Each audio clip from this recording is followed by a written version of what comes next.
എല്ലാവർക്കും സ്വാഗതം. ഞാൻ കഴിഞ്ഞ വീഡിയോയിൽ മൈക്രോസോഫ്റ്റ് വേർഡിൽ എങ്ങനെയാണ് ഒരു ലെറ്റർ ക്രിയേറ്റ് ചെയ്യുന്നതെന്ന് ഞാൻ കാണിച്ചിരുന്നു.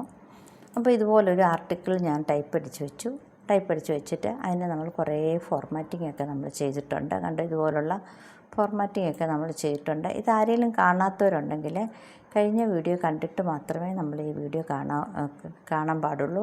കാരണം അതിൻ്റെ കണ്ടിന്യൂഷനാണ് ഇത്. അപ്പം ഇതിൻ്റെ ലിങ്ക് ഞാൻ ഡിസ്ക്രിപ്ഷൻ ബോക്സിൽ ഇട്ടേക്കാം. അപ്പോൾ അത് കണ്ടിട്ട് വേണം നിങ്ങൾ ഈ വീഡിയോ കാണാൻ. അപ്പോൾ ഞാൻ ഇതിനെ ഈ ഒരു ആർട്ടിക്കിൾ എന്നുള്ള ഫയൽ ഈ ആർട്ടിക്കിളിനെ ഞാൻ ഇതുപോലെ സെലക്ട് ചെയ്തു, അല്ലെ അതിനെ ഹൈലൈറ്റ് ചെയ്തു. അതിനെന്ത് ചെയ്തു, നമ്മൾ കഴിഞ്ഞ ക്ലാസ്സിൽ ആരെങ്കിലും കാണാത്തവരുണ്ടെങ്കിൽ അതിനെ ബോൾഡ് ചെയ്തു, ഇറ്റാലിക് ചെയ്തു, നമ്മൾ അണ്ടർലൈൻ ചെയ്തു, അതിൻ്റെ ഫോണ്ടിൻ്റെ സൈസൊക്കെ കൂട്ടി, അതിന് ഫോണ്ടൊക്കെ മാറ്റി. പിന്നെ എന്ത് ചെയ്തു, നമ്മൾ upper case capital letter small ലെറ്ററൊക്കെ മാറ്റി. പിന്നെ നമ്മൾ എന്ത് ചെയ്തു, ഒരു ബുള്ളറ്റ് ഇട്ടു, കേട്ടോ, നമ്മൾ ബുള്ളറ്റൊക്കെ ഇട്ടു. പിന്നെ അലൈൻമെൻറ്റൊക്കെ നമ്മൾ സെറ്റ് ചെയ്തു, അല്ലേ, നമ്മളിവിടെ സെൻറ്റർ അലൈൻമെൻറ്റ് ചെയ്തു. പിന്നെ എന്ത് ചെയ്യും, ലൈൻ സ്പേസൊക്കെ നമ്മളിങ്ങനെ കൂട്ടി. അത് കഴിഞ്ഞ് ബോർഡർ ആൻഡ് ഷെയ്ഡിങ് ഏതാണ്, ഓൾ ബോർഡർ, നമ്മളതിൻ്റെ പേജിന് ബോർഡർ കൊടുത്തു. നമ്മൾ ബോർഡർ എടുത്തിട്ട് നമ്മളിതുപോലുള്ള ബോർഡറും ഷെയ്ഡിങ്ങും ഒക്കെ നമ്മൾ ചെയ്തു. ഓർമ്മയില്ലേ? നമ്മൾ ഇത്രയും കാര്യങ്ങളാണ് നമ്മൾ കഴിഞ്ഞ വീഡിയോയിൽ നമ്മളിത് ചെയ്തത്. ഇന്ന് നമ്മൾ പറയാൻ പോകുന്നത്, ഇതിനെ നമ്മൾ ഒന്ന് സേവ് ചെയ്ത് വെക്കണ്ടേ. ഇപ്പോൾ ഇത് അറിയാവുന്നവരാണ്, ഇതെല്ലാം അറിയാവുന്ന ആൾക്കാരാണ്. പക്ഷേ എന്നാലും കുറേ നാൾ കമ്പ്യൂട്ടർ ഉപയോഗിക്കാത്ത കുറേ ആൾക്കാരുണ്ട്. അപ്പോൾ തുടക്കക്കാർക്ക് വേണ്ടിയിട്ടും കൂടാണ് ഞാൻ ഈ കോഴ്സ് ചെയ്യുന്നത്. ഇപ്പം ബേസിക്കായിട്ടുള്ള കാര്യങ്ങളാണ് ഞാനിപ്പോൾ ഈ വീഡിയോയിൽ കൂടെ ഞാൻ എടുക്കാൻ ഉദ്ദേശിക്കുന്നത്. അപ്പോൾ ഇത് സേവ് ചെയ്യണേ എന്ത് ചെയ്യണം, നമ്മളിതുപോലെ ഫയലെടുത്തു. നമ്മളിവിടെ ഈ ഫയലിൽ സേവ് എന്ന് പറയുമ്പോൾ ചോദിക്കുന്നു എങ്ങോട്ടാണ് സേവ് ചെയ്യേണ്ടത്. അപ്പോൾ നമ്മൾ എടുക്കണം ദിസ് പി സിയിൽ എവിടാണ് മൈ ഡോക്യുമെൻറ്റ്സ് കണ്ടില്ലേ, ദിസ് പി സിയിൽ ഡോക്യുമെൻറ്റ്സ് എടുക്കുക.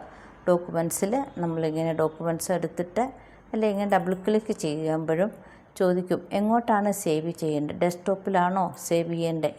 ഉണ്ടോ, ഡെസ്ക്ടോപ്പ് അറിയാമല്ലോ, ആ ഫസ്റ്റിലെ സ്ക്രീനിനെയാണ് ഡെസ്ക്ടോപ്പ് എന്ന് പറയുന്നത്. ഡെസ്ക്ടോപ്പിൽ സേവ് ചെയ്യണോ. പിന്നെ അവർ ചോദിക്കുന്നു ഇങ്ങോട്ട് വരുമ്പോൾ ഏത് ഡ്രൈവിലാണ് നമ്മൾ സേവ് ചെയ്യേണ്ടത്, ഡ്രൈവ് ചോദിക്കുന്നുണ്ട്.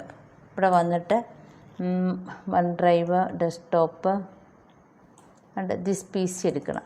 ദിസ് പി സി എടുത്തു കഴിഞ്ഞാൽ സി ഡ്രൈവിലോട്ടാണോ സേവ് ചെയ്യേണ്ടത്, ഡി ഡ്രൈവിലോട്ടാണോ അതോ പെൻ ഡ്രൈവിലോട്ടാണോ സേവ് ചെയ്യേണ്ടത്.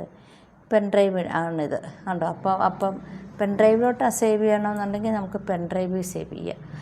ഇല്ല, ഇപ്പം നമുക്ക് ഡോക്യുമെൻറ്റ്സിലോട്ടാണ് സേവ് ചെയ്യണമെന്നുണ്ടെങ്കിൽ നമുക്ക് ഡോക്യുമെൻറ്റ്സ് എടുക്കുക. എന്നിട്ട് നമ്മളിവിടെ പേര് കൊടുത്തു. ഞാനിവിടെ ആർട്ടിക്കിൾ എന്നുള്ള പേരാണ് കൊടുത്തത്, ആർട്ടിക്കിൾ 1 എന്ന് കൊടുത്തു. എന്നിട്ടിവിടെ സേവ് ചെയ്യും. മനസ്സിലായല്ലോ, ആർട്ടിക്കിൾ 1 എന്നും പറഞ്ഞ് ഞാനിവിടെ സേവ് ചെയ്ത് വെച്ചു.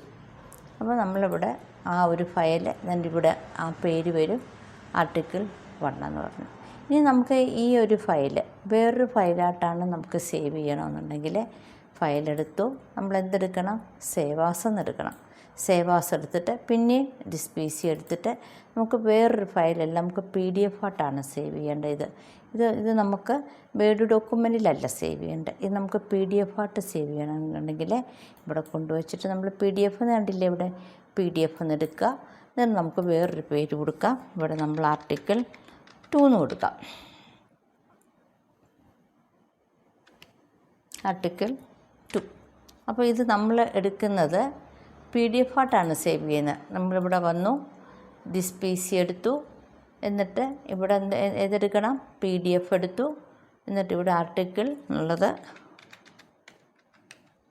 ആർട്ടിക്കിൾ 2 എടുത്തിട്ട് സേവ് എന്ന് പറയുന്നു. എന്തിനാണ് നമ്മൾ PDF ആയിട്ട് സേവ് ചെയ്യുന്നത്, നമ്മൾ PDF ആയിട്ട് സേവ് ചെയ്ത് കഴിഞ്ഞാൽ നമുക്ക് ഈ സേവ് ചെയ്ത നമ്മൾ ഏത് വാട്സപ്പിലോ നമുക്ക് എവിടെ വേണേലും നമുക്ക് ഇത് ഒരു വേർഡ് ഫയലായിട്ടല്ല സേവ് ചെയ്യുന്നത്, ഇതൊരു PDF ഫയലായിട്ട് തന്നെയാണ് നമ്മളിത് സേവ് ചെയ്യുന്നത്.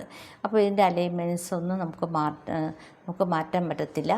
പിന്നെ നമുക്ക് വേറെ ആർക്കും അതിനെ എഡിറ്റ് ചെയ്യാനൊന്നും പറ്റത്തില്ല. അതുകൊണ്ടാണ് നമ്മൾ PDF ആയിട്ട് സേവ് ചെയ്യുന്നത്. നമ്മളിവിടെ എങ്ങോട്ടാണ് സേവ് ചെയ്യുന്നതെന്ന് ചോദിച്ചു, ഞാൻ ഡെസ്ക്ടോപ്പിലോട്ട് സേവ് ചെയ്യുക. ഡെസ്ക്ടോപ്പിൽ നമ്മളൊരു PDF ആർട്ടിക്കിൾ 2 PDF ഫയലായിട്ട് സേവ് ചെയ്തു. ഞാനിവിടെ ഓക്കെ പറഞ്ഞു. ഇനിയിപ്പോൾ ഞാനിവിടെ നിന്ന് ക്ലോസ് ചെയ്തു. ഓക്കെ, ക്ലോസ് ചെയ്തു. ഇതെല്ലാം ഞാനൊന്ന് ക്ലോസ് ചെയ്യാണ്. അപ്പോൾ എന്ത് ചെയ്യുന്നു? ഇത് കണ്ടില്ലേ, ഇതൊരു PDF കണ്ട PDF എന്ന് കണ്ടില്ലേ, ഇതൊരു PDF ഫയലായിട്ടാണ് നമ്മളിപ്പോൾ സേവ് ചെയ്തേക്കുന്നത്. ഞാൻ ഡബിൾ ക്ലിക്ക് ചെയ്തു. ഡബിൾ ക്ലിക്ക് ചെയ്തപ്പോൾ ഇതൊരു PDF ഫയലായിട്ടാണ് ഈ ഫയൽ പോയത്. നമുക്കൊന്ന് ചേഞ്ച് ചെയ്യാനൊന്നും പറ്റത്തില്ല. അതുകൊണ്ട് നമുക്ക് ടൈപ്പ് അടിക്കാനോ ചേഞ്ച് ചെയ്യാനോ ഒന്നും പറ്റത്തില്ല. പക്ഷേ അലൈൻമെൻ്റ് ഒന്നും നമുക്ക് മാറുന്നില്ല. ഇത് നമുക്ക് വാട്സപ്പിലോ അല്ലെങ്കിൽ എവിടെ വേണമെങ്കിലും നമുക്ക് അയക്കാൻ പറ്റും. ആ സമയം നമുക്ക് വേർഡ് ഫയൽ നമ്മൾ അയച്ചു കഴിഞ്ഞാൽ ആ MS വേർഡ് തുറന്നാൽ മാത്രമേ ആ ഫയൽ നമുക്ക് തുറക്കാൻ പറ്റുള്ളൂ. അപ്പോൾ അപ്പോൾ ഇങ്ങനെയാണ് നമ്മളൊരു വേർഡിൻ്റെ ഒരു PDF ആക്കി നമ്മൾ സേവ് ചെയ്യുന്നത്. ഇനി നമുക്ക് അടുത്തത് ഈ ഒരു ഫയലാണ് നമ്മളിപ്പോൾ സേവ് ചെയ്തത്. അപ്പോൾ സേവ് ചെയ്ത എങ്ങനെയാണ്? ഫയലെടുത്തു, സേവ് എടുത്തപ്പോൾ നമ്മൾ സാധാരണ ഡോക്യുമെൻ്റ് ഫയലായിട്ട് ഇതിൻ്റെ എക്സ്റ്റൻഷൻ എന്ന് പറയുന്നത് ഏതാണ്? DOC എന്നുള്ളൊരു എക്സ്റ്റൻഷൻ ആയിരിക്കും. വേർഡ് ഡോക്യുമെൻ്റ് എൻ്റെ ഫയലായിട്ടാണ് നമ്മളിത് സേവ് ചെയ്തത്. പക്ഷേ നമ്മൾ ഇവിടെ വന്നിട്ട് സേവ് ആസ് കൊടുത്തപ്പോൾ നമ്മൾ എന്തായിട്ടാണ് സേവ് ചെയ്തത്? നമ്മളിവിടെ PDF ഡോക്യുമെൻറ്റ്സിൽ വന്നിട്ട് നമ്മളിവിടെ PDF ആക്കിയിട്ടാണ് നമ്മളിവിടെ സേവ് ചെയ്തത്. അപ്പോൾ അറിയാമല്ലോ എങ്ങനെ ഒരു PDF ആക്കുന്നതെന്ന് മനസ്സിലായല്ലോ. ഇവിടെ PDF എടുക്കുക, സേവ് ചെയ്യുക. ഇനി നമുക്ക് അടുത്ത ചെയ്യാനുള്ളത് ഫയലെടുത്തു. പിന്നെ നമ്മളിപ്പം ഓപ്പൺ ചെയ്യണമെന്നുണ്ടെങ്കിൽ അറിയാമല്ലോ, ഓപ്പൺ എടുത്തിട്ട് നമ്മൾ ആ ഫയൽ ഏത് ഫയലാണോ ഓപ്പൺ ചെയ്യേണ്ടത് അത് നമ്മൾ ഓപ്പൺ ചെയ്യുക. ഇനി അടുത്ത നമുക്ക് ചെയ്യാനുള്ളത് ഈ പ്രിൻ്റ് എടുക്കുമ്പോൾ നമുക്കിത് എത്ര പേജ് ഉണ്ടെന്നൊന്ന് കാണും. ഇതിപ്പോൾ ഒരു പേജ് അല്ലേ, ഒരു പേജായിട്ട് നമുക്ക് ഇവിടെ കാണുന്നുണ്ട് 1/2 എന്നുള്ളത് കാണുന്നുണ്ട് ഇവിടെ അല്ലേ. അപ്പോൾ 1/2 എന്ന് കണ്ടു. പക്ഷേ ഇത് 2 പേജ് ഉണ്ടെന്നാണ് പറയുന്നത്. കണ്ടോ, രണ്ടാമത്തെ പേജ് ഞാൻ ഇങ്ങനെ എടുക്കുമ്പോൾ കണ്ടോ ഇത്രയും കൂടെ അധികമുണ്ട്. അപ്പോൾ ഇവർക്ക് ഒരു പേജിൽ പ്രിൻ്റ് എടുത്ത് കൊടുക്കാനാണ് നമ്മുടെ ബോസ് നമ്മളോട് പറഞ്ഞേക്കുന്നത് അല്ലേ. പക്ഷേ ഇത് നമ്മൾ പ്രിൻ്റ് എടുക്കുമ്പോഴോ 2 പേജുണ്ട്. അവർക്കിത് ഒരു പേജാക്കി തന്നെ കൊടുക്കണമെന്നാണ് പറയുന്നത്. അങ്ങനെയുണ്ട് നമ്മൾ എന്ത് ചെയ്യണമെന്ന് അറിയാമോ? ഇതിങ്ങനെ മാറ്റി വെച്ചിട്ട് ഇവിടെ കണ്ട പേജ് സെറ്റപ്പ് കണ്ടില്ലേ, നമ്മൾ ഈ പേജിൻ്റെ സെറ്റപ്പ് എടുക്കുക. പേജ് സെറ്റപ്പിൽ ഇവിടെ വന്നിട്ട് കണ്ടോ മാർജിൻ കണ്ടില്ലേ, ഇത്രയും മാർജിൻ നമുക്ക് ആവശ്യമില്ല.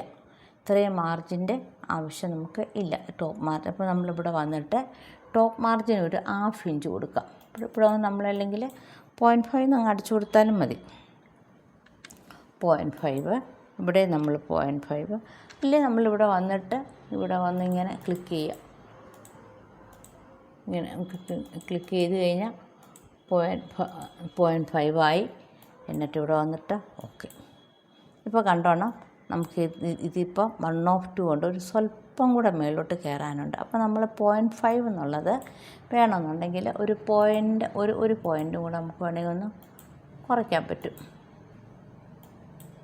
അല്ല, അപ്പം ഒരു സ്വല്പം കൂടെ നമുക്ക് അഡ്ജസ്റ്റ് ചെയ്യാനുണ്ട്.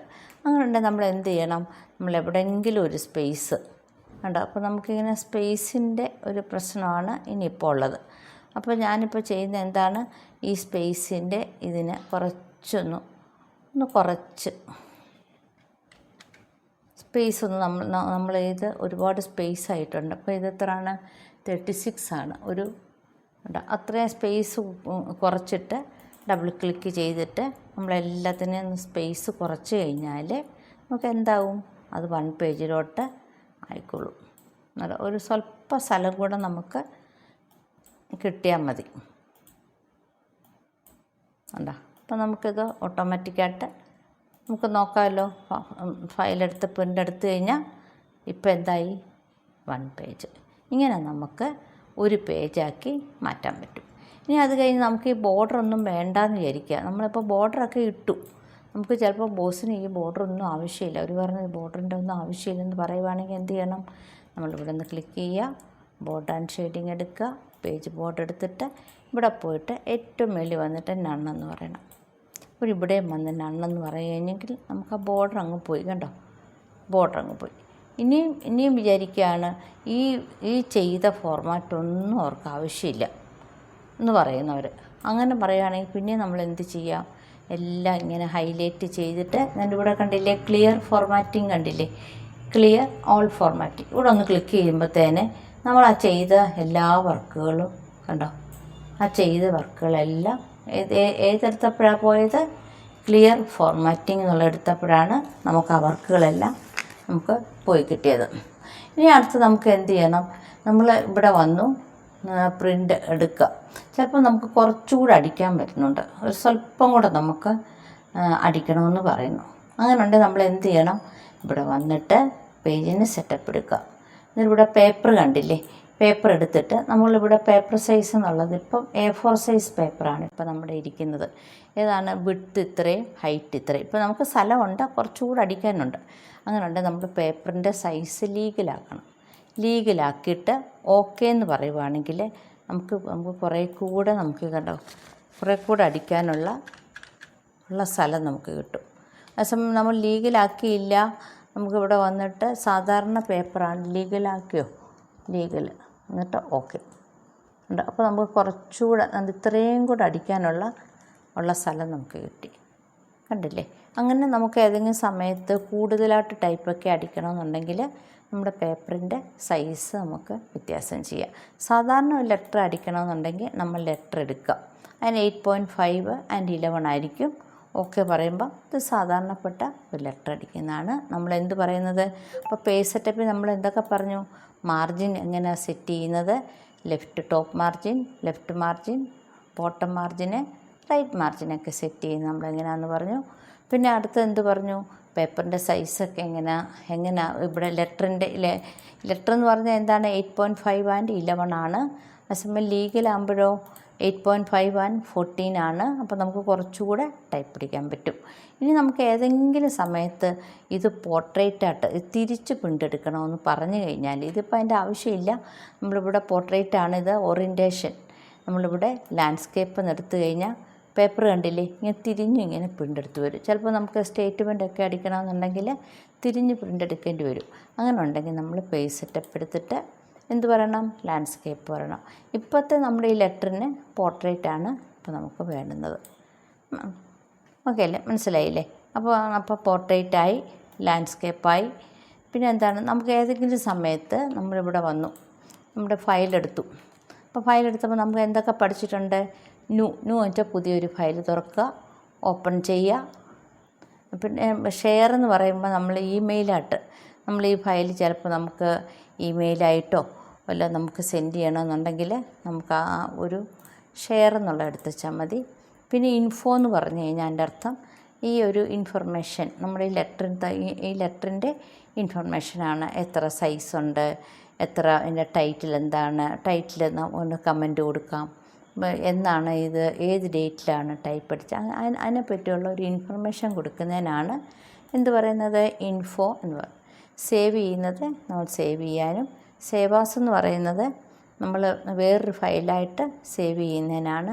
ഡിഫറെൻറ്റ് നെയിമിൽ സേവ് ചെയ്യുന്നതിന് ആണ് നമ്മൾ സേവാസ് പറയുന്നത്. അത് നമ്മൾ ഡ്രൈവിലായാലും. പ്രിൻ്റ് എന്ന് പറഞ്ഞു കഴിഞ്ഞാൽ നമ്മളിവിടെ എടുത്തു, നമുക്കിതിൻ്റെ ഇതിപ്പോൾ പോർട്രേറ്റിലാണ് കിടക്കുന്നത് കേട്ടോ, ലാൻഡ്സ്കേപ്പിലാക്കി. അപ്പോൾ നമുക്കിത് പ്രിൻ്റ് എടുക്കണമെങ്കിൽ നമ്മളിവിടെ പ്രിൻ്റെന്ന് കണ്ടില്ലേ. അപ്പോൾ പ്രിൻ്റ് എടുക്കുന്നതിന് മുമ്പായിട്ട് നമ്മൾ നോക്കണം നമ്മുടെ പ്രിൻ്റർ ഏത് പ്രിൻ്ററാണ്. കണ്ടോ, ഇത് കണ്ടോ, PDF-ലായിട്ട് കിടന്നു കഴിഞ്ഞാൽ പ്രിൻ്റ് പോത്തില്ല, ഫാക്സിൽ പോയാൽ പ്രിൻ്റ് പോത്തില്ല. അപ്പോൾ നമ്മൾ എപ്പോഴും പ്രിൻ്റ് എടുക്കുമ്പോൾ നമ്മുടെ പ്രിൻ്റർ ഏതാണെന്ന് സെലക്ട് ചെയ്യുക. പിന്നെ കുറേ സെറ്റിങ്സ് ഉണ്ട്. ഓൾ പേജസ് പ്രിൻ്റ് എടുക്കണോ, അതോ നമ്മൾ നിൽക്കുന്ന കറണ്ട് പേജ് പ്രിൻ്റ് എടുക്കണോ, അതോ നമ്മൾ കസ്റ്റം പ്രിൻ്റ്, നമ്മൾ പറയുന്ന പേജ് മാത്രം നമുക്ക് പ്രിൻ്റ് എടുക്കണം. അപ്പോൾ 2 എന്ന് അടിച്ചാൽ ആ സെക്കൻഡ് പേജ് മാത്രമേ പ്രിൻ്റ് എടുക്കാറുള്ളൂ. പിന്നെ നമ്മളിതെല്ലാം ഒന്ന് വായിച്ച് നോക്കിയിട്ട് നമ്മൾ എത്ര കോപ്പി വേണമെന്ന് പറയുക, എന്നിട്ട് നമ്മളിവിടെ പ്രിൻ്റ് എന്ന് പറയുക. ഇങ്ങനെയാണ് നമ്മൾ ഇതിൻ്റെ പ്രിൻ്റ് എടുക്കുന്നത്. പിന്നെ അടുത്ത വേറൊരെണ്ണമുണ്ട്, എക്സ്പോർട്ട് എന്നൊരു സാധനമുണ്ട്. ഈ എക്സ്പോർട്ട് ചെയ്താലും നമുക്ക് PDF ആക്കാം. നമ്മൾ ഈ ഫയലിനെ PDF ആയിട്ട് സേവ് ചെയ്യുന്നതിനും ഇതിൽ കൂടെ നമുക്ക് PDF ആക്കാം. സേവ് ചെയ്യുമ്പോഴും PDF എന്നൊരു ഓപ്ഷൻ ഉണ്ടാവും. അപ്പോൾ നമ്മൾ എക്സ്പോർട്ട് എടുത്തു, ക്രിയേറ്റ് PDF പറഞ്ഞു, ഇവിടെ PDF പറഞ്ഞിട്ട് നമ്മളിങ്ങനെ പേര് കൊടുത്തു കഴിഞ്ഞാൽ അതിൻ്റെ ഇവിടെ PDF എന്ന് പേര് കൊടുത്താൽ നമുക്ക് നമ്മുടെ ലെറ്ററിനെ എന്താക്കാൻ പറ്റും, PDF ആക്കി മാറ്റാൻ പറ്റും. PDF ആക്കുന്ന എന്തിനാ, നമുക്ക് അത് പ്രിൻ്റ് നമുക്ക് എവിടെ വേണമെങ്കിലും അത് അയക്കാൻ പറ്റും, വാട്സപ്പിൽ അയക്കാൻ പറ്റും. അതിൻ്റെ അലൈൻമെൻറ്റ്സ് ഒന്നും മാറത്തില്ല, വേറെ ആരും അതിനെ ചേഞ്ച് ചെയ്യത്തില്ല. അതിനൊക്കെയാണ് നമ്മൾ PDF ഫയലായിട്ട് സേവ് ചെയ്യുന്നത്. ഇനി നമ്മൾ ഈ അക്കൗണ്ട് എന്ന് പറഞ്ഞാൽ കണ്ടില്ലേ, ഈ അക്കൗണ്ട് എന്ന് പറഞ്ഞ് എടുത്തു കഴിഞ്ഞാൽ നമ്മുടെ ഏത് MS വേർഡാണ് ഇപ്പോൾ നമ്മൾ ഉപയോഗിക്കുന്നതെന്ന് നമുക്ക് കാണാൻ പറ്റും കേട്ടോ. 2021 ആണ് MS വേർഡാണ് നമ്മൾ ഉപയോഗിക്കുന്നത്. ഏതെങ്കിലും സമയത്ത് ചോദിക്കുകയാണ് നിങ്ങൾ ഏത് വേർഡാണ് നിങ്ങൾ ഉപയോഗിച്ചുകൊണ്ടിരിക്കുന്നതെന്ന് ചോദിക്കുകയാണെങ്കിൽ നമ്മൾ എന്ത് പറയണം, ഫയലെടുക്കുക, അക്കൗണ്ട് എടുക്കുക, എന്നിട്ട് നമ്മളിവിടെ വന്നിട്ട് ഇത് നമ്മൾ നോക്കുക. പിന്നെ ഇതിനെ അപ്ഡേറ്റ് ചെയ്യണമെന്നുണ്ടെങ്കിൽ 365 എന്നുള്ളത് നമുക്ക് ഇതിനെ അപ്ഡേറ്റ് ചെയ്യാം. ഇപ്പോൾ നമ്മൾ ഗൂഗിൾ കോം ഒക്കെ നമ്മൾ പുതിയതായിട്ടുള്ളത് ഒരുപാട് ഇറങ്ങിയിട്ടുണ്ട്. അപ്പോൾ ഇങ്ങനെയാണ് നമ്മൾ നമ്മുടെ വെർഷനൊക്കെ അറിയുന്നത്. പിന്നെ നമ്മൾ എന്താ അറിയേണ്ടത്, പിന്നെ ഓപ്ഷൻ എടുത്തു കഴിഞ്ഞാൽ അതിനകത്ത് കുറേ സെറ്റിങ്സ് ഉണ്ട്. അപ്പോൾ ആ സെറ്റിങ്സിനെയൊക്കെ നമുക്ക് മാറ്റാൻ പറ്റും. ഓക്കെ അല്ലേ. അപ്പോൾ ഇങ്ങനെയാണ് നമുക്കൊരു മൈക്രോസോഫ്റ്റ് വേർഡിൻ്റെ ഒരു ബേസിക്കായിട്ടുള്ള കാര്യങ്ങളൊക്കെ നമുക്ക് അറിയാൻ പറ്റുന്നത്. അപ്പോൾ ഇതെല്ലാവരും ട്രൈ ചെയ്ത് നോക്കണം. യൂസ്ഫുൾ ആയെങ്കിൽ തീർച്ചയായിട്ടും ലൈക്ക് ചെയ്യണം, കമൻറ്റ് ചെയ്യണം, സബ്സ്ക്രൈബ് ചെയ്യണം. ഓക്കെ, അടുത്ത വീഡിയോ നമുക്ക് കാണാം. Okay, by.